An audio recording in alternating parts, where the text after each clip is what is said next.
नमस्कार दोस्तों, मैं रोहित गुंबर सफल क्लासेस में आपका स्वागत करता हूँ।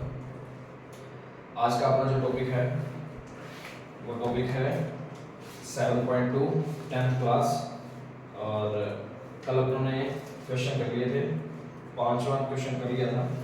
आज 6वां क्वेश्चन करते हैं थोड़ा सा।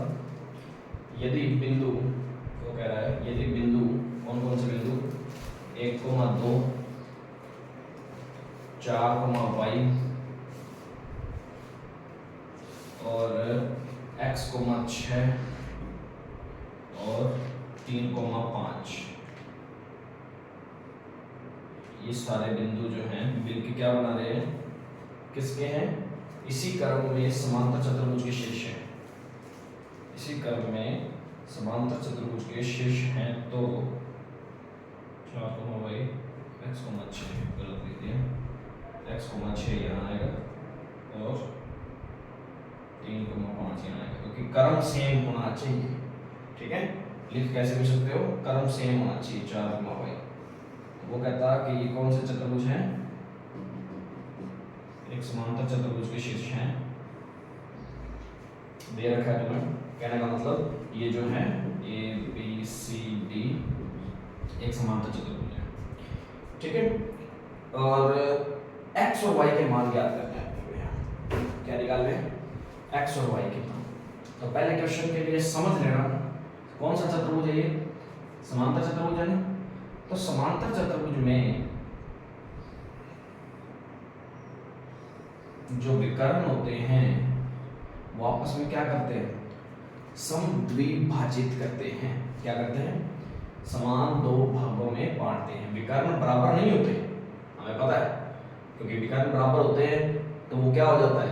आयत हो जाता है। ठीक है, पर विकर्ण बराबर नहीं होते, पर विकर्ण क्या करते हैं? समद्विभाजित करते हैं। मतलब ये वाला हिस्सा इसके बराबर और ये वाला हिस्सा इसके बराबर। जब बराबर हैं तो अपने बात करें तो इसका और इसका अनुपात क्या होगा? ये हिस्सा और ये हिस्सा बराबर है तो इसका अनुपात 1:1। तो O क्या है? DB का क्या बना? मध्य बिंदु ही तो बना। समझ आई बात? और AC का भी क्या बना? मध्य बिंदु बना, O। समझ आ रही है? O जो है वो DB का और AC का मध्य बिंदु है। मध्य बिंदु है तभी तो वो दोनों हिस्सों को बराबर बराबर बांट रहे हैं। समझ आ रही है? मध्य बिंदु और अनुपात, इसका मतलब कितना हो गया? 1:1 हो गया। तो अपने क्या करते हैं कि अपने को पता है कि चाहे हम DB से चाहे हम AC से O बिंदु के निर्देशांक निकालें, क्योंकि दो बिंदुओं को मिलाने वाला रेखाखंड उसका 1:1 से विभाजित बिंदु ही बन रहा है। एक प्रकार से बन रहा है कि नहीं बन रहा? AC का विभाजित बिंदु भी तो है ही, और BD का भी क्या है? एक विभाजित बिंदु ही है, मध्य बिंदु है तो विभाजित तो कर ही रहा है। तो अपने विभाजित सूत्र लगा के चाहे BD वाले से चाहे AC वाले से, दोनों से ही जो सूत्र है वो दोनों क्या होंगे? बराबर आएंगे। बराबर आएंगे तो अपने तुलना करके क्या निकाल सकते हैं? x और y के मान निकाल सकते हैं। लिखना कैसे है वो देखते हैं। बिंदु A के निर्देशांक,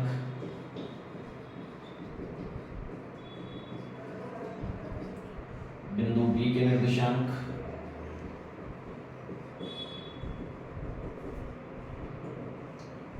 x,6, बिंदु C के निर्देशांक,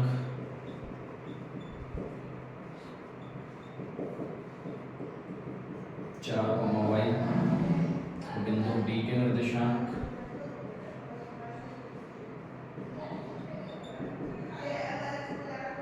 एक, 2। ठीक है, अब अपने जानते हैं ABCD एक कौन सा चतुर्भुज दिया हुआ हमें? समांतर चतुर्भुज है। कौन सा चतुर्भुज? समांतर। क्वेश्चन में दिया हुआ है ABCD, ये चारों शीर्ष जो है वो समांतर चतुर्भुज के शीर्ष हैं। अब आगे क्या कह रहा है? समांतर चतुर्भुज के जो शीर्ष हैं तो अपने क्या कहेंगे? समांतर चतुर्भुज के विकर्ण परस्पर समद्विभाजित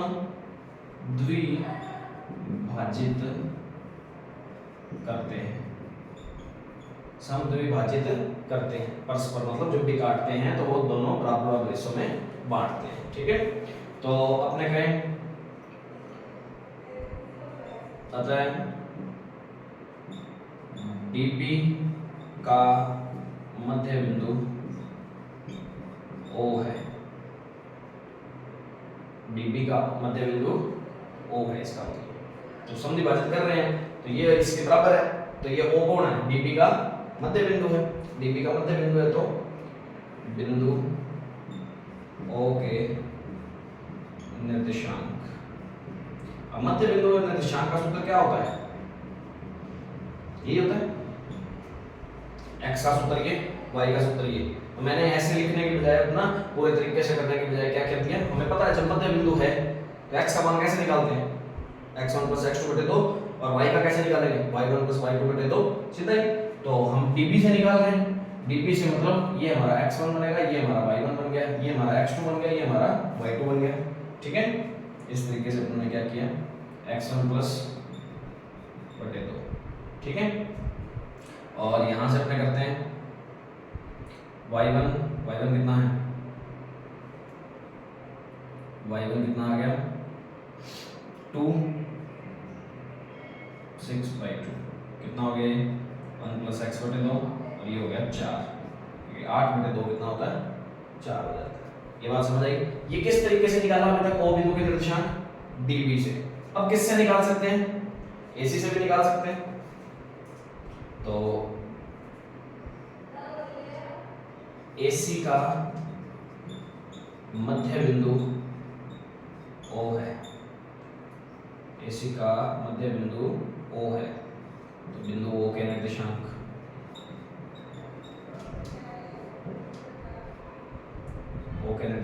तब भी यही सूत्र लगेगा, मध्य बिंदु ही तो है इसका भी।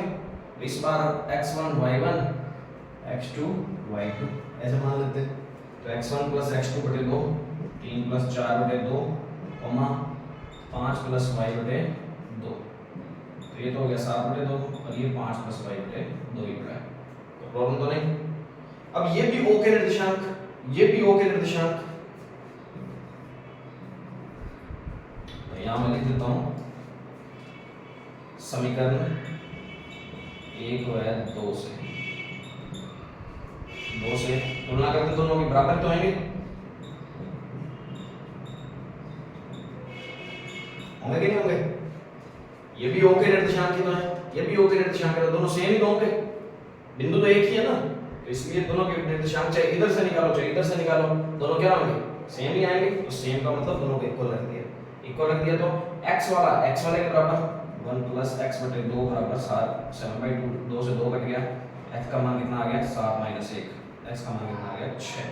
ये तो x वालों की तुलना कर ली, ऐसे ही y वालों की कर लेते हैं। 4 बराबर में 5 + y बटे 2, 4 इसके बराबर होगा, तो ये बच्चे गुणा करेंगे तो इधर 8 बराबर में 5 + y, तो y का मान कितना आ गया, समझ आ गई बात। x और y के मान निकाल लेते, वो इस तरीके से निकालेंगे, कोई प्रॉब्लम तो नहीं है।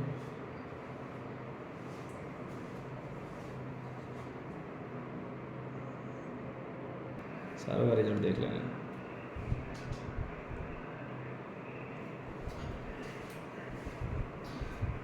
वीडियो थोड़ी सी ब्लर हो गई होगी, तो वीडियो को थोड़ा सा एक बार फिर ये क्वेश्चन को थोड़ा सा और देख लेना।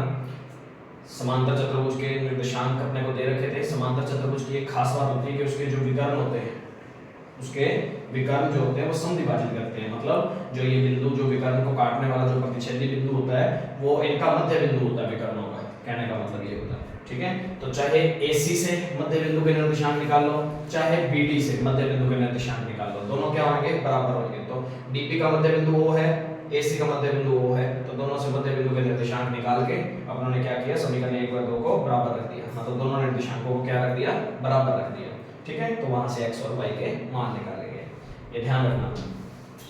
अब इसके बाद बात करते हैं अपने, ये चीज आने के बाद नेक्स्ट क्वेश्चन अपना जो है सिंपल सा क्वेश्चन है, बिल्कुल 7वां क्वेश्चन। यदि अपने उसको देखें तो क्या है, उसके अंदर दिया हुआ बिंदु A के निर्देशांक ज्ञात कीजिए, बिंदु A के निर्देशांक ज्ञात कीजिए जहां एक भी वृत्त का व्यास है, एक भी वृत्त का क्या है व्यास है, ए बी वृत्त का व्यास है, ठीक है। ए के निर्देशांक ज्ञात करने हैं अपने को, समझ आ गई। अब वो क्या कह रहे हैं, एक भी वृत्त का व्यास है और केंद्र 2 -3 है। ठीक है, केंद्र मान लिया O था, और ताकि सॉरी b के निर्देशांक कितने हैं 1,4, तो इसके निर्देशांक x1 और y1 मान लिए, क्योंकि ये x1 y1 ये x2 y2 और ये हमारा कौन होता है xy। समझ आ रही बात? दो बिंदुओं को मिलाने वाले रेखाखंड को विभाजित बिंदु ये है। अब केंद्र जो है, केंद्र से इधर OA कौन है और OB कौन है? वृत्त की त्रिज्या। वृत्त के केंद्र से ये परिधि तक की दूरी, ये इसको बोलते हैं बाहर वाली जो लाइन है ना, इसको परिधि बोलते हैं। ठीक है, तो ये वृत्त के केंद्र से परिधि तक की दूरी त्रिज्या कहलाती होती है। और ये भी क्या है, OA भी क्या है, त्रिज्या। त्रिज्या हमेशा क्या रहती है, बराबर है, तो इसका अनुपात कितना हो गया 1:1।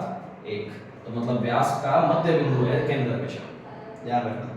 ये व्यास था, व्यास का जो मध्य बिंदु होता है ना वही केंद्र होता है। मध्य बिंदु का अनुपात कितना होता है 1:1 होता है। तो वही बात, बिंदु B के निर्देशांक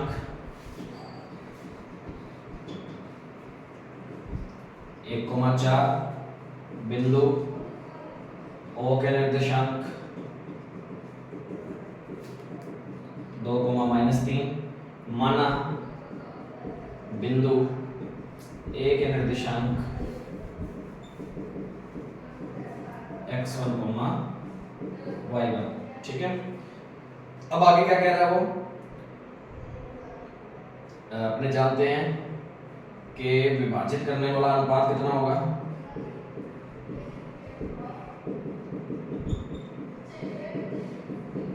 एक अनुपात 1। ठीक है, तो मध्य बिंदु का सूत्र जानते हैं अपने, x बराबर x1 + x2 बटे में 2। x का मान कितना दे रखा है 2, x1 का मान पता नहीं, x2 का मान 1 बटे में 2। ये 2 इधर आ गया तो 4, 2 दूनी 4, और वो 1 इधर माइनस में आ गया तो ठीक है 4 हो गया, फिर 1 प्लस का था इधर आ गया माइनस में, तो x1 की वैल्यू मिल गई हमें।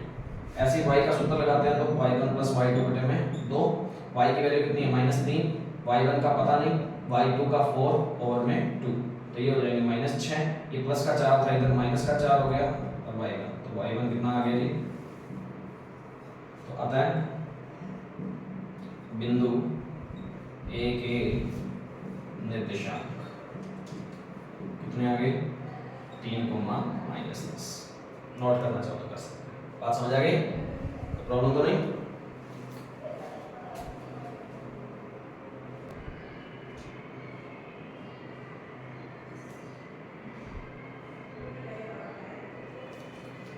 अब देखो भी इसका क्वेश्चन नंबर 8 क्या कह रहा है, यदि A और B -2, A है और B कौन है 2, -4 B है।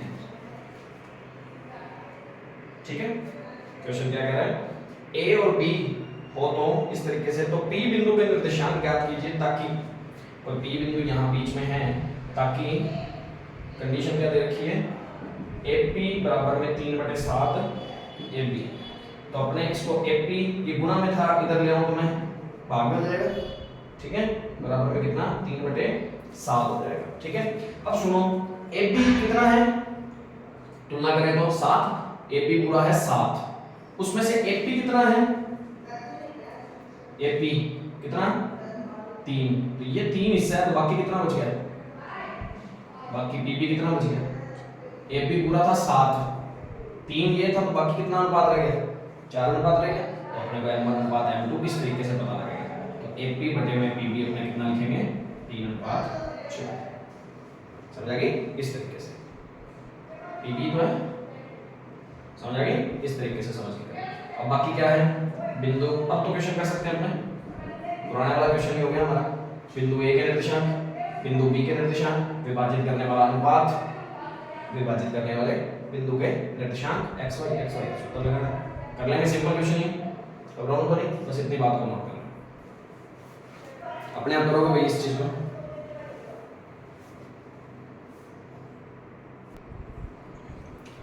देखो भाई अब अगला क्वेश्चन क्या कह रहा है, अगले क्वेश्चन को थोड़ा सा गौर से देख लेना बेटे, ठीक है, इंपॉर्टेंट है, डायग्राम बनाया हुआ है, वैसे इंपॉर्टेंट नहीं है इतना, डायग्राम बड़े वाला क्वेश्चन कभी ज़्यादातर कम ही आता होता है पेपर में, पर फिर भी अपने यदि बात करें नॉर्मली क्वेश्चन में, तो इसको थोड़ा सा पढ़ के देखना है। अच्छे तरीके से पढ़ के देखोगे ना तो इस क्वेश्चन में बिल्कुल भी कोई भी प्रॉब्लम नहीं आएगी।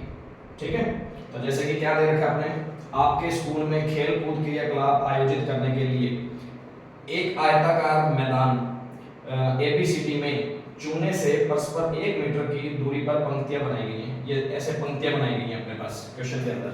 ठीक है, वो पंक्तियां कितने कितने मीटर पे है, 1-1 मीटर की दूरी पर है। कितने मीटर की, 1-1 मीटर की दूरी पर बनाई गई है। अब एडी इस तरीके से एडी दे रखा है जो अपने को वाई एक्स के थ्रू, एडी के अनुदिश 1-1 मीटर की दूरी पर 100 गमले रखे हुए हैं। कितने गमले हैं, ऐसे 100 गमले रखे हुए हैं। ठीक है, अब बात आती है कि 100 गमले रखे हुए हैं तो सोच के देखो 1-1 मीटर की दूरी पर रखे हुए हैं तो ये पूरी दूरी कितनी हुई, गमले 100 हैं तो 100 ही दूरी होगी, 100 मीटर की दूरी होगी, क्योंकि 1 मीटर पर एक गमला, 1 मीटर पर एक गमला, 1 मीटर पर एक गमला, इस तरीके से फिर कितनी दूरी हो जाएगी, 100 गमले रखे, 100 की दूरी दे रखी तो अपने को पता लग गया एडी पूरी दूरी कितनी है, 100 है। अब देखो जैसा कि आकृति में 7.12 में दर्शाया गया है, निहारिका दूसरी पंक्ति में पहले दूसरी पंक्ति है, मतलब x का मान कितना हो गया, यहां से देखेंगे तो x का मान कितना 2, पंक्ति नंबर पता लग गया। और AD के 1/4 भाग, अब AD कितनी थी मैंने अभी बताया था, कितना था 100, तो इसका कितना भाग 1/4, तो 100 का 1/4 निकालते हैं तो कितना आता है 25, तो निहारिका के बिंदु के निर्देशांक कितने हुए 2,25 हुए। वो कहता है कि निहारिका जो है दूसरी पंक्ति में AD के 1/4 भाग के बराबर दूरी दौड़ती है, तो मतलब AD तो पूरी 100 थी, अब कितनी दूरी 1/4 दूरी के बराबर, और दूसरी पंक्ति में दौड़ रही है। यहाँ पहली पंक्ति, यहाँ पहली, दूसरी, तीसरी, चौथी, ऐसे करके पंक्तियां हैं बड़ी बड़ी। ठीक है, और दूसरी पंक्ति में वो दौड़ रही थी, मतलब x का मान कितना था 2 था, और पूरी AD कितनी थी हमारे पास, AD कितना था, ये A है ये B है, AD कितना है 100, तो उसके 1/4 भाग मतलब लगभग कितना, यहाँ 2,25 हो गया उसका, ये निहारिका यहाँ खड़ी है, समझ आ गई। और वहां एक हरा झंडा गाड़ देती है, मतलब यहाँ एक हरा झंडा है। ठीक है, फिर उसके बाद बात करते हैं, वहां एक हरा झंडा गाड़ देती है प्रीत 8वीं पंक्ति में AD के, कौन सी पंक्ति में, 8वीं पंक्ति, 6वीं 7वीं 8वीं, इस तरीके से पंक्ति में कितने बराबर दौड़ती है, 1/5 भाग के बराबर। 100 का 1/5 कितना होता है 20, तो कहने का मतलब ये कितने कोमा कितने पे बैठी है 8,20 पर बैठी है, बात समझ आ रही है। ठीक है, और कौन सा झंडा गाड़ देती है, यहाँ लाल झंडा गाड़ देती है, यहाँ प्रीत बैठी है, यहाँ निहारिका थी, बात समझ आ रही है। अब आगे वो क्या कहना चाहता है, दोनों झंडों के बीच की दूरी ज्ञात करनी है, तो दूरी ज्ञात कर सकते हो दूरी सूत्र से, x2 - x1 का होल स्क्वायर, y2 - y1 का होल स्क्वायर हो जाएगा अनरूट करके। फिर और क्या कह रहा है, यदि रश्मि को एक नीला झंडा इन दोनों झंडों को मिलाने वाले रेखाखंड के ठीक आधी दूरी पर, ठीक आधी दूरी का मीन कहीं पे भी बीचों बीच हो सकता है, अब बीचों बीच ठीक आधी दूरी, इसका मतलब कौन से बिंदु पर गाड़ना चाहिए, वो मध्य बिंदु पर, इनके AB का, ये मान लो A है ये B है, तो AB के मध्य बिंदु पर ही गाड़ना चाहिए, बिल्कुल ठीक आधी दूरी है तो। ठीक है, ठीक आधी दूरी के लिए अपने को क्या निकालना पड़ेगा, मध्य बिंदु निकालना पड़ेगा। ठीक है, मध्य बिंदु निकाल लेंगे अपने, इसका मध्य बिंदु अपने निकालना जानते हैं, x1 + x2/2 y1 + y2/2 करके। अब वो क्या कहते हैं, गाड़ना हो तो उसे अपना झंडा कहां गाड़ना चाहिए, तो जितना भी मान लो कि इसका जो आंसर आता है x1 + x2/2, मान लेते हैं x1 + x2 कितना 8 + 2/2 और 25 + 20/2 कितना हो गया, कितना, ये तो हो गया जी 10/2, मतलब 5वीं पंक्ति में, और कितनी दूरी पर 45/2 कितना होता है 23.5 की दूरी पर, मतलब लगभग इतनी दूरी में, समझ आ गई बात। तो इस तरीके से अपने को क्या करना पड़ेगा, रश्मि को अपना झंडा गाड़ना पड़ेगा। अब लिखने का तरीका क्या रहेगा, सबसे पहले लिखते हैं AD की दूरी, AD की दूरी कितनी 100 मीटर, बात समझ आ रही है, AD की दूरी 100 मीटर आ गई। अब निहारिका दूसरी पंक्ति में AD के 1/4 भाग दूरी दौड़ती है, दूसरी पंक्ति में दौड़ती है, और कितनी दूरी दौड़ती है AD के 1/4 भाग दूरी दौड़ती है, तो निहारिका के बिंदु के निर्देशांक कितना, एक दूसरी पंक्ति है और AD का 1/4 मतलब 100 का 1/4 का मतलब कितना होता है 100 गुना 1/4, तो 2 गुना 25 हो गया। कोई प्रॉब्लम तो नहीं, ठीक है। ऐसे ही कौन थी, प्रीत 8वीं पंक्ति में AD के 1/5 भाग दूरी दौड़ती है। बात समझ आ रही है? तो प्रीत के बिंदु के निर्देशांक, तो 8वीं और AD का कितना 1/5 भाग, तो 8 कोमा कितना हो गया जी 20 हो गया। समझ आ गई? तो दोनों के बीच की दूरी, तो निहारिका व प्रीत के मध्य की दूरी, कौन सा सूत्र, अपने वाला सूत्र लगा के इसको सॉल्व कर सकते हैं, ठीक है।